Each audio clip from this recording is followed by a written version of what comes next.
Tonight, the Judicial Service Commission announced that it would be expediting its evaluation of the petitions for the removal of High Court Judge Said Juma Chitembwe. Hidden camera recordings released by former Nairobi Governor Mike Sonko on social media lit a fire under the commission. The sordid saga calling into question the capability of the JSC to fight corruption in the judiciary. It's also brought into public consciousness the role of lawyers in facilitating the road. Olive Barrows with that report.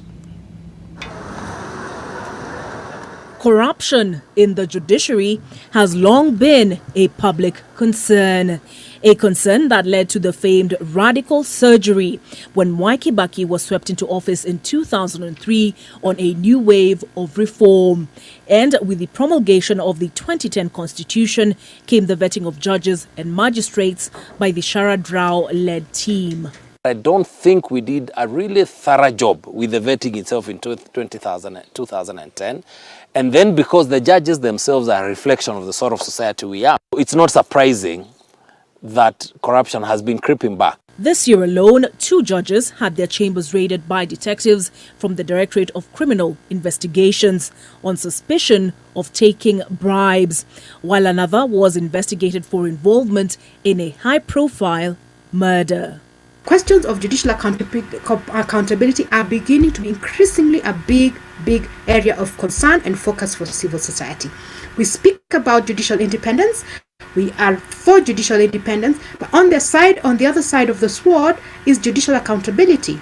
Any allegation against a judge is seen through the prism of an attack on judicial independence, whether it's a revisiting. But I think that has now become the cover around which even the guilty hide.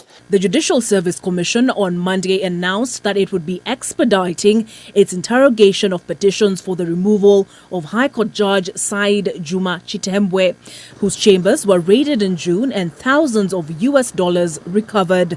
The Commission's hand forced by a sustained social media campaign by former Nairobi Governor Mike Sonko, who released incriminating audiovisual recordings on bribe-taking facilitated by members of the bar. The majority of judicial officers are fairly hardworking, straight, but the ones who are bad are very bad. And unfortunately, what that is doing is really damaging the image, not just of those judges, but the institution as a whole.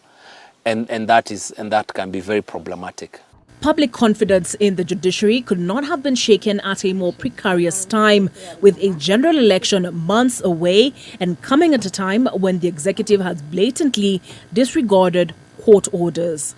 In a country like this, where we're in the midst of a contested transition, the one thing you don't want is a judiciary that people don't trust. On several occasions as late as last week, President Uhuru Kenyatta expressed dissatisfaction with the Judicial Service Commission's track record of picking out the bad apples. The Latins used to ask who will watch the watchers.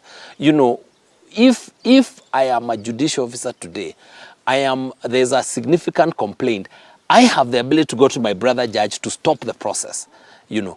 I have the ability to go to the JSC, where we're the ones who elected member X, to say, watch over my matter. On a number of occasions, you know, the courts have stopped the process, sometimes even of investigation. Yes, concerns will be raised by the executive, by the legislature, even the members of the public. But it's up to the JSC to rise to the occasion and execute its mandate. Not only has the present saga put JSC in the dock, but legal practitioners as well. We sometimes forget that it is almost impossible to compromise judges without the brokerage of lawyers. And there are very few Kenyans who can just walk into a judge's chambers and people don't ask. If you ask any lawyer who does litigation, they'll tell you who the brokers are. There are 5, 10, probably at max 20, who are the ones, if you want to deal with Judge X, see lawyer X. Now that Sonko has been prohibited from making further comment on the matter and the pressure is now off, albeit temporarily, will the justice system continue to make a mockery of itself? Olive Barrows, NTV.